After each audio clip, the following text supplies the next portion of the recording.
And just like that, we are live on the internet on this beautiful Tuesday morning, January 17th, 2023, with my good friend, Richard Specht. The Oh, richest man I Richard, know. I'm in trouble. Yeah, Rich Elmer Specht. Amer. Sorry. That's not me, though. That's Reese. I know. What's your middle name? My middle name is Emmett. Emmett, that's right. I know they were different. I just forgot which part was different. Richard Emmett Smith. So Specht, rather. Jesus. Smith. Emmett Smith. Yeah, Emmett Smith. That's awesome. Emmett Smith is a football player, right? Emmett Smith is a football player, yes. Yeah. So, I got completed there. And I'm always thankful for Emmett Smith because he turned my middle name into a name that kids stopped making fun of. How they used to make fun of it? Oh, my God. Before Emmett Smith, like, Emmett, it was, I got made fun of. What's wrong with Emmett? Because apparently it was a weird middle name. But once Emmett Smith came onto the scene, it became acceptable and not weird. Like I'm trying to think. I thought Emmett was like a joke I was missing. Like, Emmett, you're like, but no, there's no even like weird. No, well, apparently my father hated the middle name. This also tells you something about my dad. My father hated his middle name because when he was a kid, there was a clown, Emmett Kelly, and so kids would make fun of him because of his middle name and call him a clown. And so I asked him. I said, "Well, wait a second. If you hated your middle name so much, why the hell did you name me after you?" And he goes, "I didn't." I'm like, "What?" He goes, "I didn't want to name you after me." He's like, "I want to name you Chris." He's like, "I wanted Chris or Craig." And I'm like, "Wait, what?" And he's like, "Yeah, your mom, when I took your mom to the hospital, the doctor told me it was going to take so long. They didn't let the fathers in at the time. So he's like, I went to Jack in the Box to go get some, a couple hamburgers. Figured it would take a while. I came back and you were born. Your mom had already signed the birth certificate and you were junior. And I was mad at her. So my mom named me after my father. And I then got to continue the name he hated, apparently. So then, of course, when I had, Reese, what did I do? Name my kid after him, too. But I left out that middle name. So that's not why I did it, though. I mean, I didn't want right, to. You don't want to be a third because you thought a third sounded stuffy. Yeah, it's totally pretentious. So, and I felt like I put too much pressure on him. Like, dude, you're going to have to be a millionaire because you're Richard Emmett Specht the third. I mean, now you're the third. So, so he didn't have that issue. But what's funny is this whole week, people kept calling me Reese this weekend. But that happens a lot. But I do point out that technically my initials are Reese as well. So, but you only have one E, right? Well, no, I technically have two. If you go by the Catholic Church, I was born and raised Catholic. I was a choir boy. I think I've mentioned how even my priest was a molester. Right, but you were upset he didn't molest you. Right, which I know is messed up, and that came up this weekend too because telling this story. But when you get confirmed in the Catholic Church, you have to choose a confirmation name, which technically is supposed to become a part of your name. So I am therefore Richard Emmett Edwin Specht because I chose Edwin after my Uncle Eddie, which is the same Edwin that was in Reese's name. So I am technically Reese as well, but I don't go by that. But when people do it, and then they feel bad, they're like, "Oh my God, you're not Reese, you're Rich." I'm like, it's fine. I'm not offended. So, yeah. But Emmett, middle name, people think it's funny or used to. They don't anymore. It seems like a very standard name. Yeah, which I mean, I hate the Cowboys and not a fan of Emmett Smith, but I'm thankful for what he did for my middle name. I wish I'd had the clarity of vision when I was young to realize that my middle name was way cooler than my first name and to have gone by it sooner. It's too late now. Now I'm locked in. I'm Eric. But if I was like 6 and decided I was Harrison, then I could have been Harrison Lupton forever, and that would have been dope. I mean, you can do whatever you want to be. I can. You could decide today. I'm Harrison Lupton. It'd be hard to switch. Well, I mean, you could do it with you. You know, that would be an interesting experiment to see about the new people brought into your life. That every new person you meet, you're Harrison Lupton. So what I would do probably is I would switch to Eric Harrison Lupton on Facebook, like have my full name, and then eventually drop the Eric. Like So like phase out. You're gonna have to slowly phase out Eric. yeah. Then I would just do E Harrison Lupton. E dot Harrison Lupton. Yep. And then eventually just Harrison Lupton. Because Harrison's a cool name. I mean, you could do it. You could pull it off. I wouldn't want to be called Harry though. And people would. People will truncate names whenever the chance is given. I'm like, no, Harrison. Oh, okay. Like my mother-in-law, I think every time I call Samantha Sam, which is basically all I call her, like dies a little bit inside because she was adamant about her not being a Sam. So, and both her parents, I don't think I've ever heard them say Sam. But of course I say it all the time. So she's Sam to me. So, and then I mean, if Samantha doesn't work for my little trick and Richard doesn't work either because Samantha Richard, there's nothing there. But when you put our names together with our shortened names, it's Samrich. Samrich. Yeah, we make a nice little Samrich. Oh. So, yeah. But my mom was adamant that she named her kids names that couldn't like have a Y put at the end of them. Uh-huh. So Bobby, Mikey, Marky, Richie, etc. So that's why we're Eric and Chris. Yeah, but you could be Chrissy. You could, but no one. That's like you're just being a jerk at that point. Yeah, but you can. That one you can do it to. Right, but it's not really a nickname. It's just an insult at that point. But you could do it to it. You could be Ericy too, really, but that's Yeah, but no one you don't hear like that like Lewis. No one would add Lewisy or Brian. Louis. Well, yeah, but that's not your name though. I'm Lewis. Right. I'm not Louis. Yeah. So. But yeah, so Ericy and Chrissy. Well, and his name is Christopher, so Christopher. Right. But does your brother go by Chris? Yeah, he's adamantly not Christopher. Right. So, and that's why I'm not Richard, because anytime I'm Richard, I'm in trouble, or it's something formal. It's like the government calling.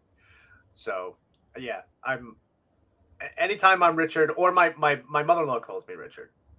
I think for the same reason she calls her daughter Samantha, like that's your name. And I had actually pointed out, I mean, Samantha and I started dating in high school. I had said something to her mom that I prefer Rich. And she's like, okay, Richard. Yeah. She'll try. She tries, but she forgets sometimes. But so my dad was Robert my whole life, as far as no, he was Bob for early in my life, then he switched to Robert at some point. And we never had a relationship with his mom. I didn't meet her until I was in my 20s. wow. And one day I answered the house phone back when you had a house phone, and I was a teenager. This woman was, hi, can I speak to Bobby? I was like, yeah, we don't have a Bobby here. She's like, no, I think you do. I need to speak to Bobby. I was like, again, yeah, no Bobby. She's like, Bobby Lupton? I was like, oh, Bobby Lupton. 1 second. And it was his mom who calls him Bobby, apparently, or called him Bobby. Interesting. Yeah. I was very confused for a minute. And like, she didn't even recognize she was talking to her grandson? No, had no idea who it was. Yeah. That's bizarre. My whole family's weird, but yeah. Well, I've come to the conclusion that all families are weird. So, I mean, we can find the weirdness in every single family, I believe. But and everybody seems to prefer theirs. If you ask somebody to switch with somebody else, they're almost like, no, I'll take what I got. Yeah. Yeah, go figure. Weird, right? Yeah. They say family's all you got, right? Choose your friends. Can't choose your family. I've got literally one family member, so that's it. So here we are. That's sad. Or two. He had a kid. So he had a That's child. slightly less sad. Yeah, but I don't really. He doesn't talk much. So, Well, how old's Chris's kid? uh, two. Okay, so you're not there yet. Yeah, but yeah, he doesn't. You know, him and I don't hang out a lot. He's not asking for joy rides on the chair. No, no, he's not. Thank God. That thing moves, dude. I've never seen you put that up to full speed until the conference this weekend. It goes pretty quick. I'm assuming that was max speed. I think it was pretty close. Yeah, I don't know if I would. I don't know if I had enough runway to get to full speed, but it was pretty close. Do you ever just let it rip just for fun? Yeah, all the time.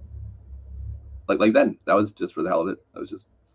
I could clearly see you were enjoying yourself traveling at maximum velocity. I was. But I would I get was. in trouble though, because I think I would cause more accidents because I would be kind of addicted to going fast. Yeah, I can see that. And then I would like try to drift and shit. So Speaking of going fast, the thing I went fast at was at the Fuck Drowning Summit, which that was was an interesting segue. That was a good try. thanks. I had one earlier, but it passed and it was too late. Oh well. But which I wasn't there for all but a few minutes of it. But from what I understand, it seemed to be a resounding success. Yeah, so we had our first annual, hopefully annual, Families Cultivating Kindness and Drowning Prevention Summit, or Fuck Drowning for short. So only because that's what you get when you put FCK together. It's fun. Right. It's a weird coincidence. Right. There's no you, but so I can't say FU, right? It's just, it's just FCK, but fuck no, FU is Families United. That's a different organization.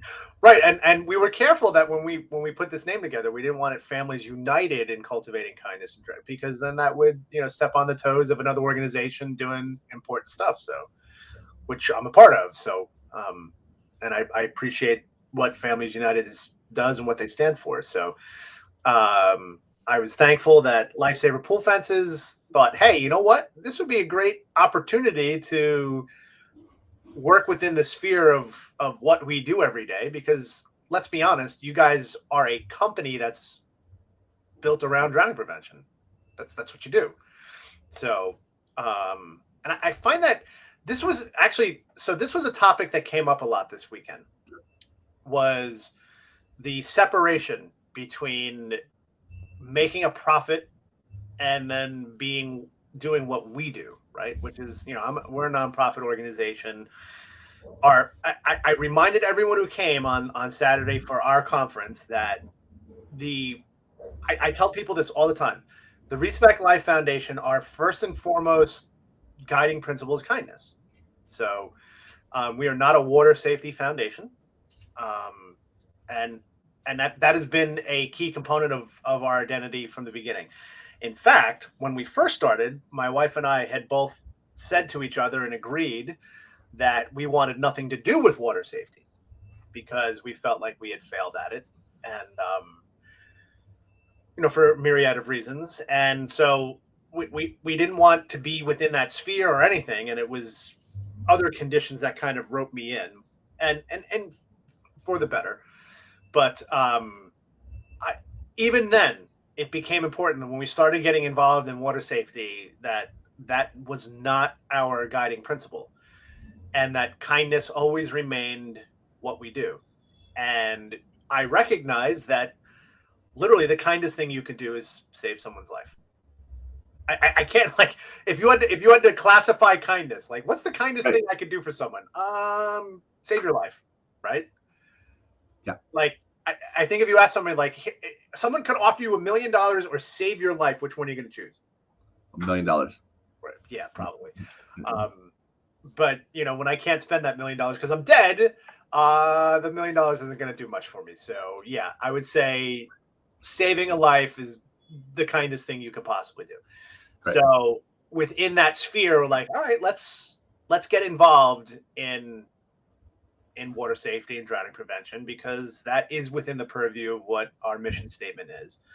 And so this weekend, being together with other families that have suffered this. So all the attendees this weekend were families of angels who have lost a child to drowning, and they were also thankful that you did this for us, that you created this space for us, and paid for airfare and paid for dinners, and basically created a venue for us to get together to share some ideas, to be collegial. I think it turned out to be more of a share time because of we decided a day wasn't enough. So my gosh, if your generosity wasn't enough, Eric, I'm sorry. One day wasn't enough though.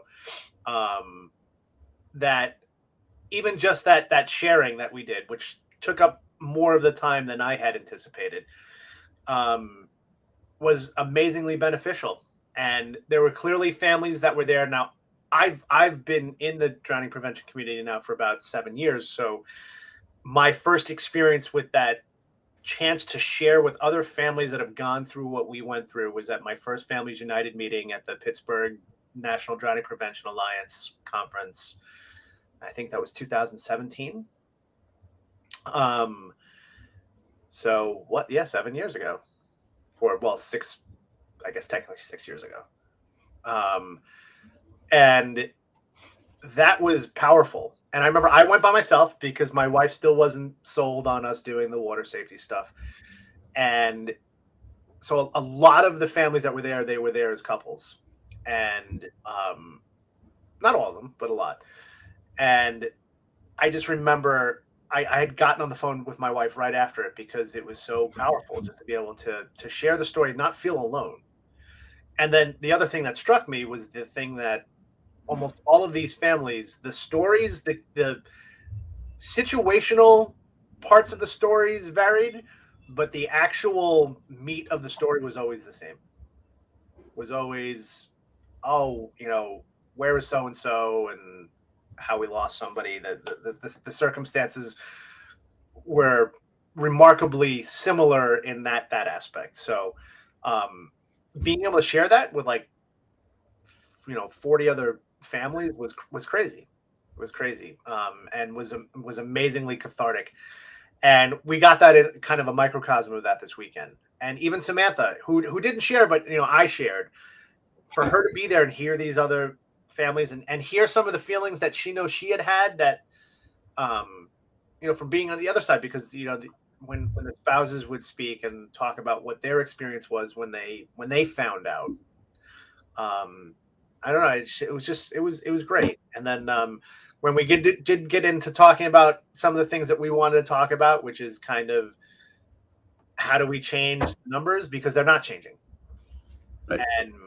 And that remains my big beef. I'm sorry, but the scientist in me is just, it drives me crazy. I look at the efforts by these groups and we see no real change in the meter. And there has to be something we can do to actually affect a change with the number of people who are doing it right now. So, interestingly enough, one of my favorite water safety people, Paul DeMello, you know Paul well, he took umbrage with that. And he's like, well, look at Florida. He's like, Florida's got more and more people coming every year, and the numbers are basically staying the same. So wouldn't that mean that we're doing better? And I replied to Paul, and I think he's got a point there, that yes, I think we can't say that we have done nothing.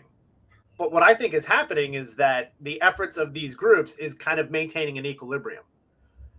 And that's fine if equilibrium is what you're after. I'm not, right? I want to change I want to change the actual statistic.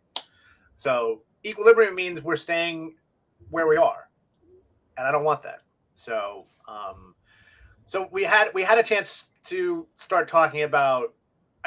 I got to share why I thought it was, where I think the issues lie. But what I really wanted out of it was to get us to all put our heads together and share some other ideas. But we didn't really have that opportunity. So we're hoping for next year that we can do that. That we'll have that time and be able to do some more concrete stuff. And yeah, looking forward to it. And this was just a great weekend. It was fantastic. Everything about it was fantastic. So, and I have you to thank for that. So thank you. Do you have a like a best part or something you thought was like the most beneficial? That's a tough question. The most beneficial, best part. Um, I have to say my favorite part again was each family sharing and then seeing like there was like almost a visual catharsis you could see um, with the family sharing their stories, which in a lot of parts and actually I'm going to tell you my favorite part. My favorite part was the fact that this community is bigger than you think it is. Um, and I think its size, there's these people from all over the country. We're this disparate group of people, and a lot of us tangentially know each other, but don't know each other. Right. Most of the people in that room I didn't know, Right, and I and likewise, and I thought I knew the crowd. You right, know, like I've been doing this for 20 something years. Like I thought I thought I knew not everybody, but I feel connected to the you know drowning prevention community, which is a large part of that is families who have lost children to drowning, um, and I didn't know anybody there really. I mean, more besides Paul and you and a couple other people. Like I didn't know their names. Like I didn't. I think I knew some of the children's names because I tend to know the right. kids more than the parents for whatever that means. I don't know what that says about me, but um, so sometimes that would be like, I'm like, yeah, sorry, I don't know. They're like, well, I'm Jasper's dad. I'm like, oh, okay, well, yeah, yeah, Right. got it. Um, but yeah, I thought that was something really cool. Is you have this whole group, and it's like this whole contingent that I didn't even know. And not only that, it was the folks I didn't know who chose to come to my thing, Right. which I thought was kind of I don't know what that's about me also, but it's kind of cool. Or me. I don't know. I mean, these are people I knew too, and they didn't come. So, Maybe they knew about you. So yeah. um, yeah, I think that was eye opening for me because it made me realize that there's a lot of there's several people who I would say are in the forefront who are very visible, and almost none of them came, and which is fine. I'm not judging them, so it's not a knock on them. I'm just saying that almost none of them came. But I know them, and it's I don't know. I think you get so much exposure to certain people that you think that okay, this is the group, right? This is the group, and it's not just them. And the other thing too, and I talked to you about this, when you lose a kid to drowning and then you get involved in the sphere of trying to prevent it, you kind of feel like you almost have to have this defense mechanism that what you're doing is working and therefore there shouldn't be any more people going through this. So I don't know why, but it still surprises me when I see dates that are like 2018 for kids dying or 2019, 2020, 2021 even. Yeah, Um, yeah. There was somebody there whose child drowned in 2021, right, or yep. 2022. 10 months ago, 2022. Yes, it was 2022. Yep. So that messes with my head because I'm like, wait, there shouldn't be any more drownings, and yet there's just as many, which is the whole reason for making so it's like you get this kind of full circle thing going on that it's like, oh my god, this is why we're doing it. So I think having everyone hear this and then seeing people that we haven't seen in this sphere who haven't had maybe the visibility that other people have, um, I think it was kind of like the perfect thing for me to recognize the work we have to do and kind of drive home the point I was trying to make. Because when we closed, I reminded them, I said, if you take 60,000 people whispering, 1,000 feet away from each other, you're going to get silence. You won't hear a thing. But if you take those same 60,000 people and you put them all in one space and just have them whisper, you'll hear a roar. And that's the power of the collective. And the problem I've had with the community, and which I found reflected, we had a speaker join us, and it was Beverly Payton, who lost her daughter in 1988. So she's one of the early drowning warriors. She got to share her frustrations in the community with what she's tried to do and what she's tried to get done. But she had said the same thing, that there are so many people in this community, but it feels like we're all little islands, and these islands have not yet found a way to come together to work together effectively. And that's kind of exactly what I got to see the manifestation of this weekend. And my hope is that more people see this, and let's get together. Let's get those voices together to, to make the bigger noise and get the change that we're hoping for. And I'm not naive. I don't think you're ever going to get to 0 drownings, ever, because that's, it's entropy, right? I mean, it's just, chaos. You're going to have that. You can't be perfect. So, and because of that, there's going to be drownings, but there doesn't need to be the number there are today.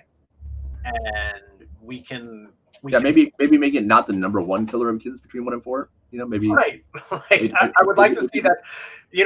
Beverly had shared with us some statistics that were older, but the thing that stuck out to me is how little they've changed. I mean, some of the statistics she showed were 20 years ago, and I'm like, holy crap, these numbers really haven't changed in 20 years. So, I've been spouting the same stats for 20 years. Yeah. My spiel hasn't changed any. I'm still saying that 69% of parents were responsible for supervision when a child was drowning, and 77% had been seen less than 5 minutes before being found in the pool, and yada yada yada. Like, I'm still spewing the same stuff because it hasn't changed, which is kind of crazy. Right, and the one that bothers me the most. I was going to say, you think I'd have to update my spiel in the last 20 years, but yeah, but you don't have to change that spiel because it hasn't changed. I mean, right. Very little of it's changed. The one that bothers me the most is it's 79% of parents, and I forget where I have to find. I have it somewhere. The source for it. The parents that were polled about how do you protect your children from drowning. You had to choose a way, and it was basically 80% of them said, well, you just got to watch them. If you keep your eyes on your kids, they won't drown. Yeah. And like, full stop, supervision, the end. You don't need anything else. And to me, that's it. If I had to choose the smoking gun, I'm saying that's the stat. That's the smoking gun. No, that's endemic of the whole thing. That's the issue. Right. That parents think that failure to supervise is what causes drowning. And yes, that is true. A breakdown in supervision is almost always linked to the drowning. But the problem is and this is how you have to think scientifically, what else failed? And it's hard to account for things that aren't there, right? You can account for things that should be there, that you're supposed to. Yes, you should be supervising your kids, but supervision breaks down. We know that because every parent in the history of ever has uttered the words, "Where is so and so?" And if that's the case, then supervision cannot be the panacea that we're looking for. And unfortunately, that's just where people go because it's easy. It's like, and it's easy to point the finger, and it's easy to make yourself feel better about you, because when someone loses a kid to drowning, it's like, oh my God, you're a terrible parent, and then I must be a good parent. And then you have survivor's bias, because every parent who never lost a kid to drowning be like, see, that's because I watched my kids. Right, I'm doing such a good job. And it's not the case. So it was. This whole weekend was kind of a great way to kind of drive these ideas home and really reinforce that. It just reinforced that this notion that supervision is all it takes is just it's killing kids, and we need to change that perspective, and we need to educate people on what it takes to really protect them, and that's not just. It's all these layers, and all these layers are equally important. So, I mean, what you do, and this is when I got to speak to your dealers on Friday, what you guys do, yes, you sell something and you're in it for profit. And that's absolutely beautiful, because that's how our system works. And the thing you sell saves lives. And I wish everyone bought your product. And like I said, I wish you were the richest man on earth, because you are selling the product that everyone who owns a pool buys. But it's not the case. And you see it reflected in the media. I was just looking the other day. We have a landscaping company that that supports us, and I love them. But they were sharing pictures the other day of their beautiful pools, and not a fence to be seen around them. And do they do your yard work still? no, this wasn't even Kelly Brothers. So But does Kelly Brothers do your yard work? when I need extra work done, yes, I call Kelly Brothers. So and Mr. Kelly still has a hard time charging me, which I have to insist that he gives me a bill. It's been a minute. Yeah. Yeah. So but yeah, there's all these factors, right? But if I'm going to distill it down to the basic problem, it's still if you think it's only one solution and that solution's simple and oh my god I do it because my kids have survived to adulthood, Right. then it's none of it changes ever. So we got to break the wheel somewhere. So and I think we were all in agreement that this is what needs to be done, is to get that awareness out there. And like my hope is to make you the richest man on earth. Me too. Swim schools too. And I'm not going to get into the argument over what's better versus a traditional swim lesson or ISR. I want them all to be successful, because that means that kids are learning how to respect the water, how to be familiar in and around the water, and then to be able to get themselves out of a dangerous situation, or at least prolong the time it takes to be rescued from a dangerous water emergency. So yeah. So that was my really long-winded answer, which I tend to do, but yeah. So were there any other?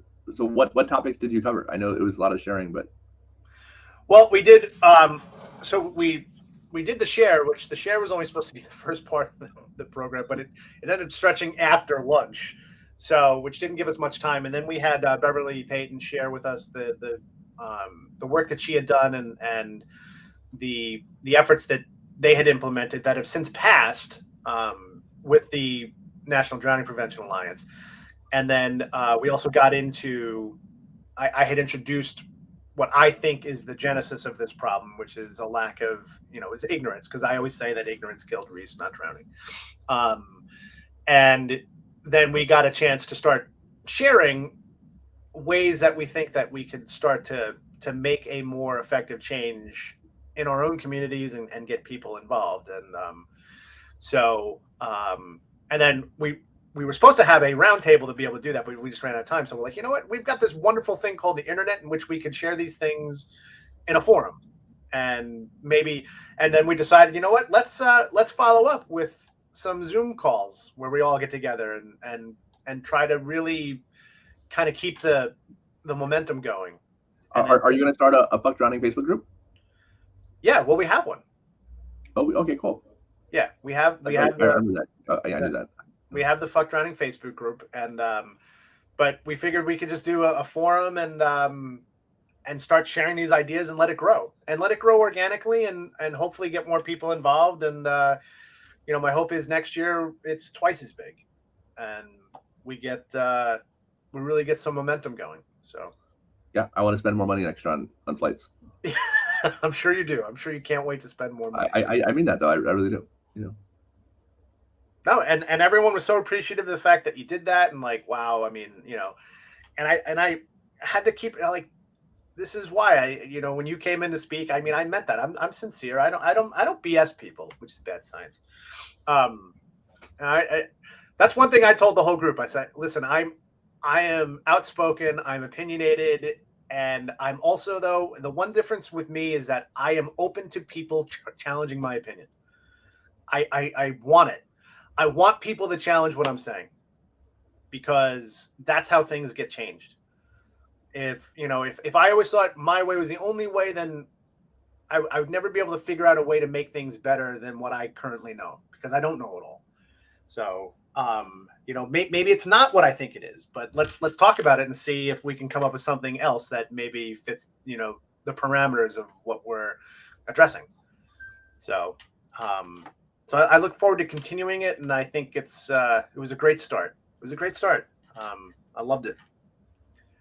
So No, I thought it was great. I mean, for what little, you know, I deliberately tried to give you guys your own space, and um, even we had the photographers and videographers that were covering the Lifesaver conference that was happening in parallel to the Flex Running Summit, and they asked like, oh, do you want us to go? And I'm like, nah, leave it, leave it alone.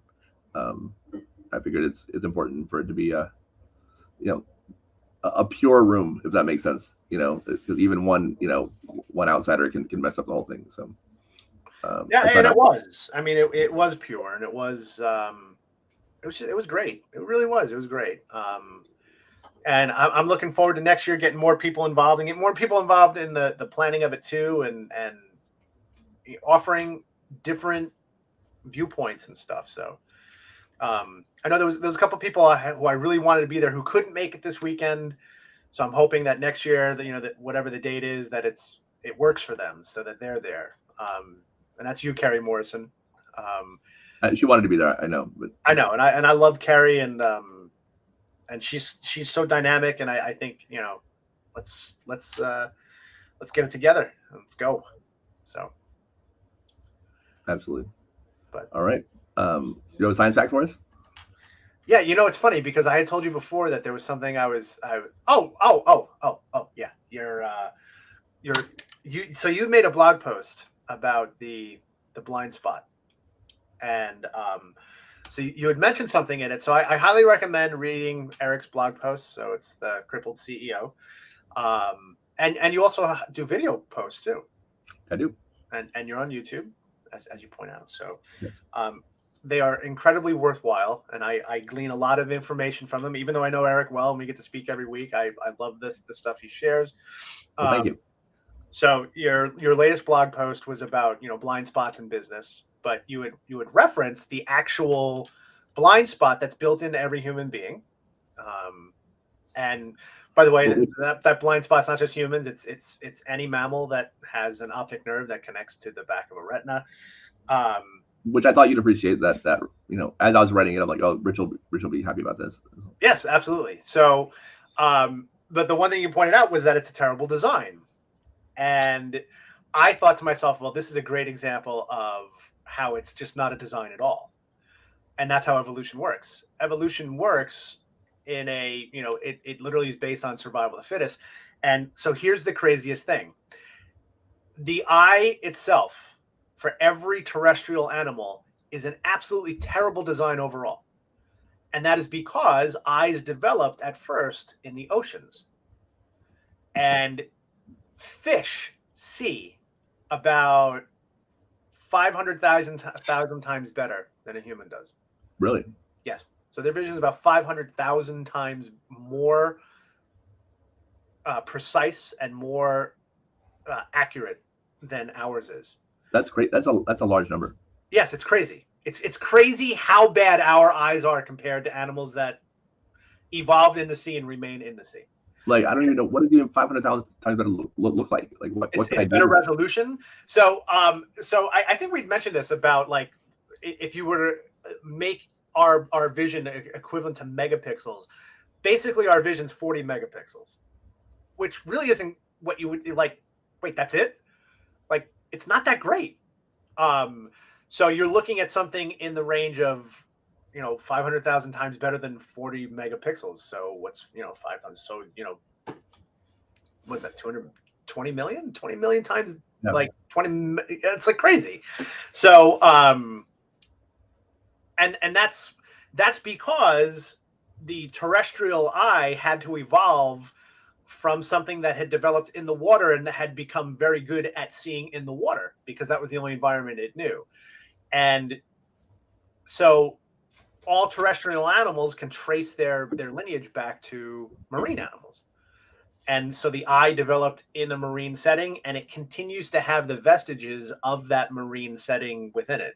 Which is why I don't see better in the water.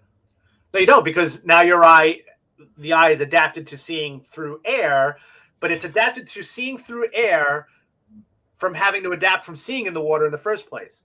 Right. So it's good enough now. Right. So so if you've ever had to do any type of like changing of formats on files on a computer, you know that you always lose fidelity each time you change formats. And that's exactly what happens to the eyes of things that live on the land. The fidelity was lost, and it's baked into the system itself. So your flaw you're complaining about is actually built within that system. So what's the flaw I complained about? Explain it to the people. So the flaw results from the fact that your eye is basically, if you want to think, your eye is kind of like a reverse projector. So light Mike's doing it behind me, by the way. It's great. So light from the environment comes into your eye. It's focused through the cornea and the lens. Both your cornea and lens help to bend the light, and it's focused onto your retina, which is basically, think of it like a movie screen. Okay, and that movie screen has cells on it called rods and cones that detect light. They detect brightness, they detect wavelengths, and then that information then has to be collected and sent to the brain. Well, if you think about it, your nerves are kind of like wires where the information gets sent. So where that wire connects to the back of your retina is actually a place where those cells don't exist, because, well, that's where the retinal connection to the optic nerve is. So you literally have a space in the back of your eye or on the movie screen. So think of a movie screen that someone, poked a hole in, right?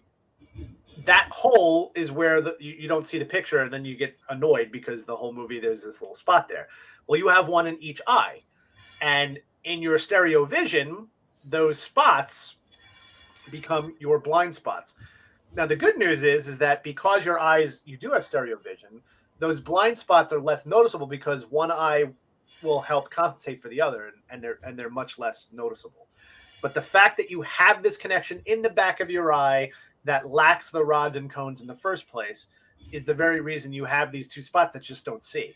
And for me, by the way, the damage I had from the disease I had as a child actually ruined my retina. So my retina was damaged. So I actually have multiple blind spots that I do notice without doing any of these little tricks where you can, put your fingers in front of you and try to. Can you demonstrate the trick? Well, yeah. Well, there's all different ways to do it. Right, but there's one you don't need a picture for. And so, and actually, I can't. It's the problem. I can show you how to do it. Right, but it doesn't work for me. Right. Because I have so many blind spots. Right. You'll find another one first. Right. I have. You asked me for my blind spots, and basically my whole right eye is my blind spot. So, well, demonstrate how it works for a regular person. How about that? Okay, so and I forget exactly how to. You're going to take two fingers. You put two thumbs. You close one eye. And you close one eye. You're looking at them, and you're going to bring them into focus. And then you're going to get to a point as you pull them apart that one of them is just going to disappear. You won't see it. And that's how you locate the blind spot. Now, I can't do it for my right eye. It doesn't exist. I can see it in the left eye, but I have other blind spots too interspersed throughout it. So for me to locate the actual blind spots is basically impossible. I think you got to pull it to the side and then bring it in. Yeah, right. Or I think you can start in the center too and move out. Either way is going to work, but you'll eventually get to a point where you won't. The thumb's just gone, or the tip of the thumb. It's not the whole thumb, which is eerie, I imagine. Yeah. And then you realize, holy crap, there are literal spots in my vision that I literally can't see. Were you able to do it, Mike? Yeah. Yeah. Is it weird? It's very weird. Yeah. Yeah. It's a little disconcerting when you first realize that. So I used to do this. No, I didn't know that. Yeah. See. I used to do it with my students. We had a placard that you had that had at the right distance from each other, and then they could pull it further, and then it eventually just be like, holy crap, and they'd all in unison exclaim that. So it's baked into the cake, and it just shows that these flaws are kind of built into us. So, but recognizing your flaws and recognizing these deficiencies is the way you overcome them. Yeah. So, and if you don't think you've got them, then you have that blind spot that and the thing about ignorance, and this is, blind spots, ignorance, same thing.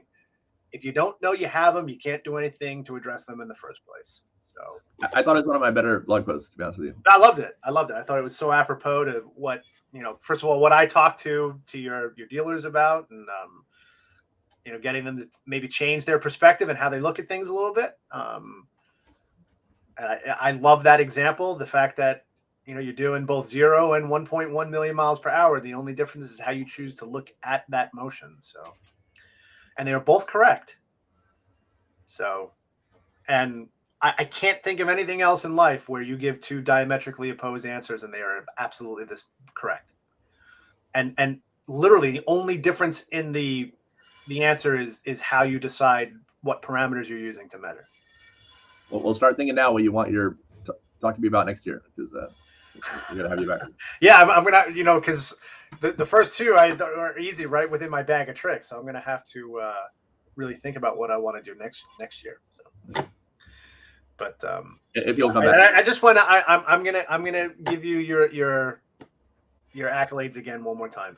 I just wanted to thank you again, because I don't know if you really get my sincerity when I say that it really meant a lot, and it's refreshing to have someone like you who is literally invested in this, and for the right reasons. So, and yeah, I'm glad it helps make you money, and that shouldn't detract. And that's why I said your dealers. It should not detract from what you guys are doing, because it's baked. You want to talk about something that's baked into the recipe. There you go. It's baked into what you do, and you guys should embrace it.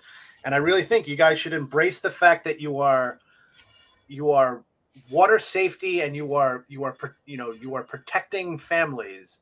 That, your name says it all, and they need to embrace that. They need to embrace that side of it, not just the fact that we sell a fence, that we have a product, because your product isn't just a product. It is literally saving lives.